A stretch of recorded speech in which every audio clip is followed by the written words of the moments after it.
नमस्कार, मैं हूं अमीश देवगन। देश आजादी के 75वें साल का जश्न मना रहा है। इस बेहद खास मौके पर मैं एक बेहद खास कार्यक्रम लेकर आपके समक्ष आया हूं। आमतौर पर आपने देखा होगा कि ऐसे मौकों पर सैनिकों के साथ या फिर फिल्मी कलाकारों के साथ टीवी पर कार्यक्रम होते हैं। इस बार भी हो रहे होंगे और ऐसे कार्यक्रम होने भी चाहिए, लेकिन मैंने आज कुछ अलग सोचा, क्योंकि आजादी के जश्न को अमृत महोत्सव का नाम दिया गया है।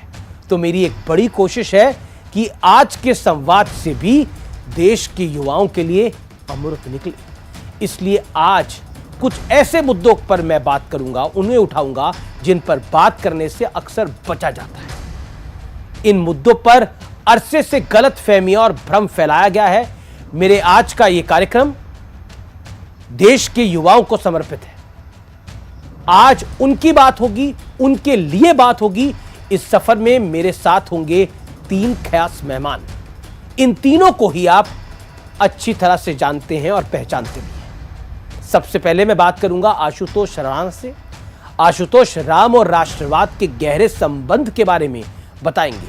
मेरे साथ जुड़ेंगे जाने माने लेखक, बॉलीवुड में काफी अच्छे गाने लिखे हैं इन्होंने, मनोज मुंतशिर, जो हमारे उन सपूतों का गुणगान करेंगे जिन्हें एजेंडे के तहत लगभग गुमनाम कर दिया गया, यानी भारत की विरासत क्या है। फिर बात होगी विक्रम संपत से। तो आज उन तथ्यों को खंगालने की कोशिश होगी जो इतिहास में गुम हो गए। विनायक दामोदर सावरकर वीर क्यों थे और उन्हें 80 के दशक के बाद क्यों और किसने बदनाम किया। और मुझे उम्मीद है कि आज का यह मंथन, यह संवाद आपके सामने बहुत कुछ लेकर आएगा और उन चीजों को आपके समक्ष रखेगा जिनके बारे में किसी को पता नहीं है। स्वागत है आपका आजादी के इस 75वें जश्न में, क्योंकि आज एक ऐसा संवाद होगा जो आपके लिए, आपके बच्चों के लिए, देश के युवाओं के लिए बेहद आवश्यक है। मर्यादा पुरुषोत्तम राम महत्वपूर्ण क्यों है? रावण का वध स्वयं करूंगा कहने वाला राम जगे, और कौरव शेष न एक बचेगा कहने वाला श्याम जगे। परशुराम का परशु जागे, रघुनंदन का बाण जगे, और यदुनंदन का चक्र जगे, अर्जुन का धनुष बाण जगे। जब हम भारत की बात करते हैं तो हमें महाभारत में जाना पड़ता है। याचना नहीं अब रण होगा, जीवन जय या कि मरण होगा। टकराएंगे नक्षत्र निकर, बरसेगी भू पर वन प्रखर। फण शेष नाग का डोलेगा, विकराल काल मुंह खोलेगा।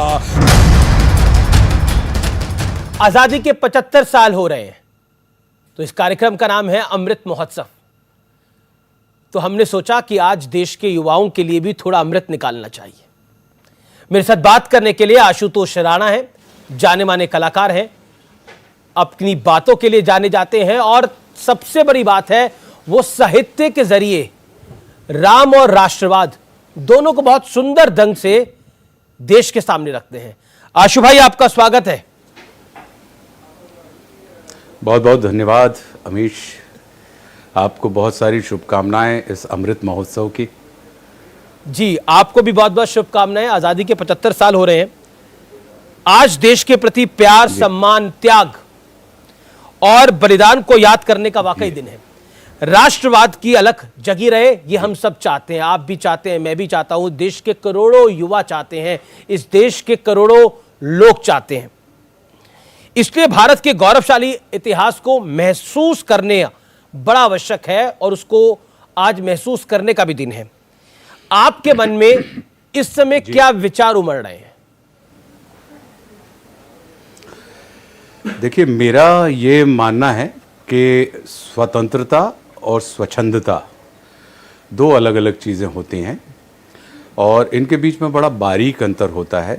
तो जिस स्वतंत्रता को हमने अपने बुजुर्गों के हुतात्माओं के बलिदान से आज प्राप्त किया है, और जितना उस स्वतंत्रता को प्राप्त करना जितना मुश्किल था, उतना ही मुश्किल कहीं ना कहीं अपनी उस स्वतंत्र चेतना को बनाए रखना भी है। तो जितनी जिम्मेदारी उन लोगों की थी या जो कृपा हमको हमारे पूर्वजों के माध्यम से मिली, क्योंकि वो जानते थे कि संसार में अगर सबसे अधिक कठिन कुछ है तो वो है दास्ता का जीवन। तो उस दास्ता के जीवन से जो मुक्त कराकर उन्होंने हमको और आपको आज़ादी के आकाश में जो स्थापित किया है, तो मुझे लगता है कि उस आज़ादी को जो हमें पूर्वजों के हुतात्माओं के बलिदान से प्राप्त हुई है, उस आज़ादी को, उस स्वतंत्रता को हमें उतने ही सम्मान के साथ आने वाली पीढ़ियों के लिए बरकरार रखना चाहिए। तो मैं ये मानता हूँ कि बहुत बहुत धन्यवाद देता हूँ, आभार से भरा हुआ हूँ कि हमारे बुज़ुर्ग ऐसे थे जिन्होंने अपना सर्वस्व बलिदान करके हम और आपको कहीं ना कहीं विकास के मार्ग पर लाकर खड़ा कर दिया। क्योंकि इस सेगमेंट का नाम है राम और राष्ट्रवाद। जब हम राम और राष्ट्रवाद की बात करते हैं तो ये पर्यायवाची क्यों बन जाते हैं? वो ये मान के चलते थे कि किसी भी राष्ट्र की संपत्ति का आकलन उस राष्ट्र की ज़मीन से नहीं, उस राष्ट्र में रहने वाले नागरिकों के ज़मीर से किया जाता है। तो जब ज़मीर को जगाने की जो बात होती है तो उसके लिए कहीं ना कहीं आपकी जो व्यक्तिगत चेतना होती है, चेतना से चेतना का घर्षण जब होता है, तब कहीं हम और आप ज़मीन के तल से उठकर ज़मीर के तल पर आते हैं। इसलिए उनके लिए, परमात्मा श्री राम के लिए कोई भी ये देश की बात नहीं थी, क्योंकि देश का संबंध सिर्फ और सिर्फ दिशाओं से होता है। दिशांतर की जब हम बात करते हैं, जहाँ पे भौगोलिक स्थिति होती है, और देश मतलब भूखंड होता है, उनका संबंध राष्ट्र से था, जिसमें सभ्यता भी है, संस्कृति भी है, भाव भी है, भाषा भी है, विचार भी है, और ये हमारी भावनात्मक स्थितियाँ हैं। तो उन्होंने भूखंड ही नहीं, उन्होंने मनुष्य के भावखंड को प्रज्वलित करने का काम किया है, और वो इसी चीज़ को मानते थे। इसीलिए आज इतने लंबे सिविलाइजेशन के बाद जब भी कभी हम एक आदर्श राज्य की कल्पना करते हैं तो राम राज्य की स्थिति हमारे और आपके सबके कल्पनाओं के पहले पायदान पर आकर खड़ी हो जाती है। आप ही की पंक्तियां हैं, हे भारत के राम जगो मैं तुम्हें जगाने आया हूं। अगर इसको आप गुनगुनाकर इस समय कैसे इसको आप प्रस्तुत करेंगे? मैं निश्चित रूप से आह्वान करना चाहूँगा कि हे भारत के राम जगो मैं तुम्हें जगाने आया हूँ, और 100 धर्मों का धर्म एक बलिदान बताने आया हूँ। सुनो हिमालय कैद हुआ है दुश्मन की जंजीरों में, और आज बता दो कितना पानी है भारत के वीरों में। खड़ू शत्रु की फौज द्वार पर आज तुम्हें ललकार रही, और सोए सिंह जगो भारत के माता तुम्हें पुकार रही। रण की भेरी बज रही, उठो मोह निद्रा त्यागो, पहला शीश चढ़ाने वाले माँ के वीर पुत्र जागो। बलिदानों के वज्रदंड पर देशभक्त की ध्वजा जगे, और रण के कंकड़ पहने है वह राष्ट्रभक्त की भुजा जगे। अग्निपंथ के पंथी जागो, शीश हथेली पर धरकर, और जागो रक्त के भक्त लाड़ले, जागो सिर के सौदागर। खप्पर वाली काली जागे, जागे दुर्गा बरबंडा, और रक्त बीज का रक्त चाटने वाली जागे चामुंडा। नरमुंडों की माला वाला जगे कपाली कैलासी, और रण की चंडी घर घर नाचे मौत कहे प्यासी प्यासी। रावण का वध स्वयं करूंगा कहने वाला राम जगे, और कौरव शेष न एक बचेगा कहने वाला श्याम जगे। परशुराम का परशु जागे, रघुनंदन का बाण जगे, और यदुनंदन का चक्र जगे, अर्जुन का धनुष महान जगे। तो ये काफी लंबी कविता है अभीश, तो मैं बहुत बढ़िया। मैं तो माध्यम से कि मतलब आपको बोलूं, आपके जो शब्द हैं वो इतने खूबसूरत हैं इसमें कि मुझे लगता है कि इसमें भारत की पूरी संस्कृति समाहित हो जाती है कि असल में भारत है क्या, भारतवर्ष है क्या। जी। बहुत ही खूबसूरती से आप इसको प्रस्तुत करते हैं, और मुझे लगता है कि जो इसके, मैं आज क्योंकि ये कविता आपने पढ़ी, इसके मायने क्या हैं, अगर आप कुछ समय लेकर इसे जरूर समझाएं देश के युवाओं को। जी, क्योंकि आज की जो पीढ़ी है इंस्टाग्राम पे अच्छा है, लेकिन इंस्टाग्राम पे सिर्फ टिकटॉक बना के जीवन नहीं चलता। जी, देखिए, एक होती है सफलता और एक होती है सार्थकता। जी, जीवन में एक होता है लक्ष्य और दूसरा होता है ध्येय। मतलब एक होता है टारगेट जिंदगी का और दूसरा होता है पर्पस ऑफ लाइफ। तो हमारा और आपका सबका जन्म सिर्फ टारगेट अचीव करने के लिए नहीं हुआ, हमारा और आपका सबका जन्म अपने पर्पस को, जीवन के उद्देश्य को पूरा करने के लिए हुआ है। हमारा और आपका जन्म सिर्फ सफलता अर्जित करने के लिए नहीं हुआ, हमारा और आपका जन्म जीवन में सार्थकता प्राप्त करने के लिए हुआ है। आशुतोष जी, आपसे बात हो रही है, रश्मि रथी की बात ना हो, दिनकर जी की बात ना हो तो अधूरा रह जाएगा ये संवाद। मैं दर्शकों के साथ नाइंसाफी ये नहीं करना चाहूंगा। भगवान कृष्ण की वो चेतावनी, नहीं बिल्कुल, ये जी, भगवान कृष्ण की वो कौन सी पंक्तियां हैं, या फिर कहें तो कृष्ण की चेतावनी की वो कौन सी पंक्तियां हैं जी, जो आपको सबसे ज्यादा मैं प्रभावित श्री करती हैं? रामधारी सिंह जी, मुझे ये जो तृतीय सर्ग है रश्मि रथी का, जो श्रद्धेय श्री रामधारी सिंह जी दिनकर ने लिखा है, हम सब प्रणाम और करते हैं मैं उन्हें। इसको एक हर व्यक्ति के लिए, हम और आप सब जो व्यक्ति हैं, हम और आप हमेशा बाधाओं का तिरस्कार करते हैं, लेकिन वो इस तृतीय सर्ग में कहते हैं कि बिना बाधाएं ही होती हैं जो मनुष्य के परिष्कार का कारण होती हैं। तो वो लिखते हैं कि वर्षों तक वन में घूम घूम बाधा विघ्नों को चूम चूम से धूप घाम पानी पत्थर पांडव आए कुछ और निखर, सौभाग्य न सब दिन सोता है देखें आगे क्या होता है। मैत्री की राह बताने को, सबको सुमार्ग पर लाने को, दुर्योधन को समझाने को, भीषण विध्वंस बचाने को भगवान हस्तिनापुर आए, पांडव का संदेशा लाए।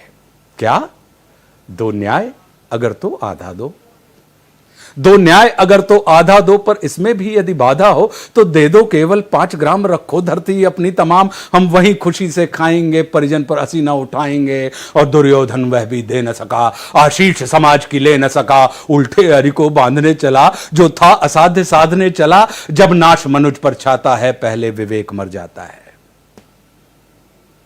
हरि ने भीषण हुंकार किया, अपना स्वरूप विस्तार किया, डगमग डगमग दिग्गज डोले, भगवान कुपित होकर बोले, जंजीर बढ़ाकर साध मुझे, हाँ हाँ दुर्योधन बांध मुझे। यह देख गगन मुझ में लय है, यह देख पवन मुझ में लय है, मुझ में विलीन संसार सकल मुझ में लय है, झंकार सकल अमृत फूलता है मुझ में, संघार झूलता है मुझ में, उदयाचल मेरा दीप्तिभाल, भूमंडल वक्ष स्थल विशाल, भुज परधि बंद को घेरे हैं, मैनाक मेरु पग मेरे हैं, दिप्ते जो ग्रह नक्षत्र निकर, सब है मेरे मुख के अंदर, दीर्घ दृश्य अकांड देख, मुझ में सारा ब्रह्मांड देख, शत कोटि सूर्य शत कोटि चंद्र, शत कोटि सरत सर सिंधु मंद्र, शत कोटि विष्णु ब्रह्मा महेश, शत कोटि जिष्णु जल पति धनेश, शत कोटि रुद्र शत कोटि काल, शत कोटि दंडधर लोकपाल, जंजीर बढ़ाकर बांधने, हाँ हाँ दुर्योधन बांध मुझे। तो ये जो बात है कि उन्होंने समस्त ब्रह्मांड के दर्शन जो अपने स्वरूप में कराए हैं, और वो आगे कहते हैं कि सूने को साध न सकता है वो मुझे बांध कब सकता है। और मैत्री का मूल्य न पहचाना, हित वचन नहीं तूने माना, मैत्री का मूल्य न पहचाना, तो ले मैं भी अब जाता हूं, अंतिम संकल्प सुनाता हूं, याचना नहीं अब रण होगा, जीवन जय या कि मरण होगा, टकराएंगे नक्षत्र निकर, बरसेगी भू पर वन प्रखर, फण शेष नाग का डोलेगा, विकराल काल मुंह खोलेगा, दुर्योधन रण ऐसा होगा फिर कभी नहीं जैसा होगा, भाई पर भाई टूटेंगे, वायस श्रृगाल सुख लूटेंगे, सौभाग्य मनुज के छूटेंगे, विश्व बाण बूंद से छूटेंगे, आखिर तू भूषाई होगा, हिंसा का पर्दाई होगा। थी सभा सन सब लोग डरे, चुप थे या थे बेहोश पड़े, केवल 2 नर न अघाते थे, धृतराष्ट्र विदुर सुख पाते थे, कर जोड़ कड़े प्रमुदित निर्भय, दोनों पुकारते थे जय जय। तो ये जो श्री कृष्ण का दर्शन है, इसमें हमको और आपको ये पता लगता है कि वो किस वसुधैव कुटुंबकम की बात कर रहे हैं। तो जब व्यक्ति, हम और आप इस चेतना के साथ जुड़ जाएंगे, तो भारत की जो विविधता, भारत की जो संस्कृति है, भारत की जो सभ्यता है, सभ्यता और संस्कृति ये दोनों एक नहीं होते, इनके बीच में अंतर होता है। सभ्यता का मतलब होता है कि हमारे पास क्या है, और संस्कृति का मतलब होता है हम कैसे हैं। तो क्या है और कैसे हैं के बीच में अगर एक रूपता का संपादन हम और आप स्थापित कर लें, तो वह दिन दूर नहीं जहां पर जैसे हम विश्व गुरु, यानी हमने हमारे यहां भारत के आकाश से, पूर्व से हमेशा धर्म का नाद गूंजा है, और पश्चिम से हमेशा धन की आवाज गूंजी है। और आज की तारीख में हम और आपने धन को ही संपत्ति मान लिया है, या संस्कृति मान लिया है, या सभ्यता मान लिया है। तो मेरा ये मानना है कि कुछ लोग जो अपनी संस्कृति को ही संपत्ति मानते हैं, और कुछ लोग होते हैं जो संपत्ति को ही संस्कृति मानते हैं।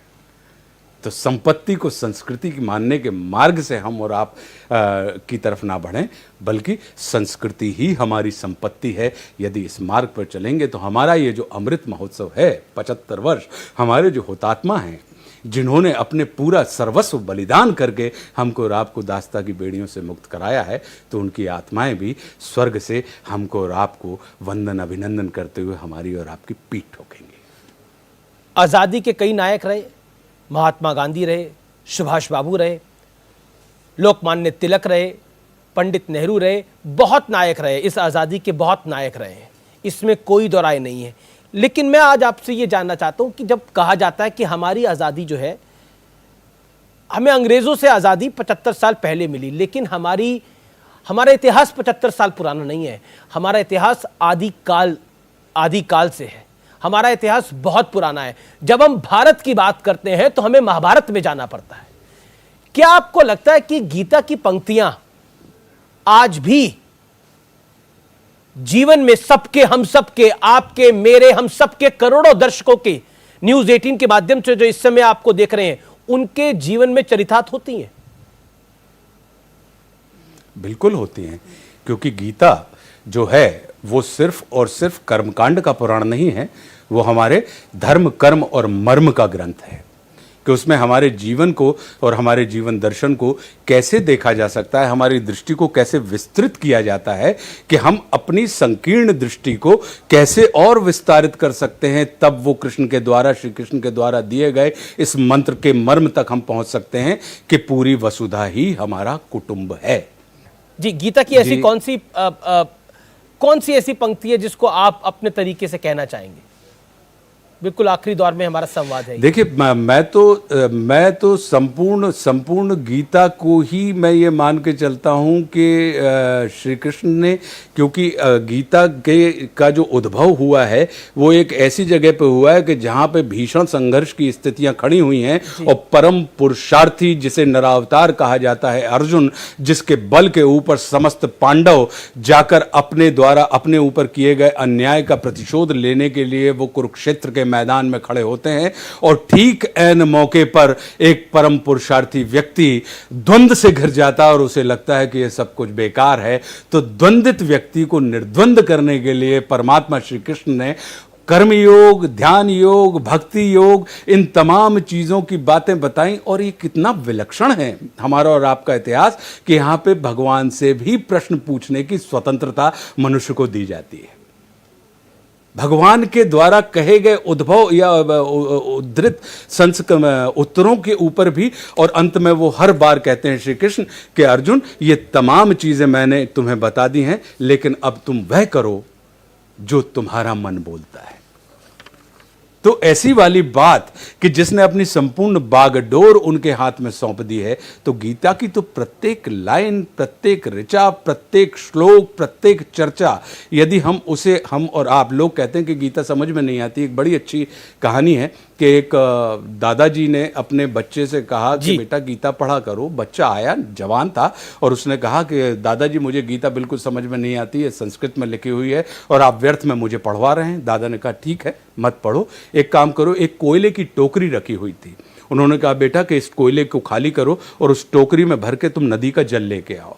अब वो बांस की टोकरी थी, वो बच्चा जाता और जब तक लौट के आता तो बांस की टोकरी में से पानी गिरता रहता। वो फिर जाता, फिर लेके आता, फिर गिर जाता। वो आया और फाइनली उसने आके अपने दादाजी से कहा कि दादाजी आप भी कमाल करते हैं, आपने इस बांस की टोकरी में जिसमें पानी ठहरता ही नहीं है, आपने उसमें मुझे पानी लाने के लिए कहा है, मैं नहीं लाऊंगा, ला कर दे सकता। तो दादाजी ने कहा कि बेटा आप उस टोकरी को देखो। तो उन्होंने टोकरी को देखा तो जो काली टोकरी हुई थी, निरंतर पानी के संपर्क में आते हुए उसकी कालिख निकल गई और वो साफ हो गई। तो दादाजी ने कहा कि बेटा गीता भी बिल्कुल ऐसी ही होती है कि भले ही जैसे ये टोकरी पानी को नहीं रोक पा रही है, लेकिन निरंतर संपर्क से उसने उसकी छुपी हुई कालिख को साफ कर दिया है।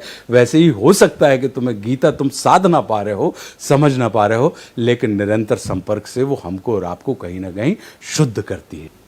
जी आशुतोष जी, आज अपने समय निकाला हमारे इस खास कार्यक्रम के लिए, आपका बहुत बहुत शुक्रिया,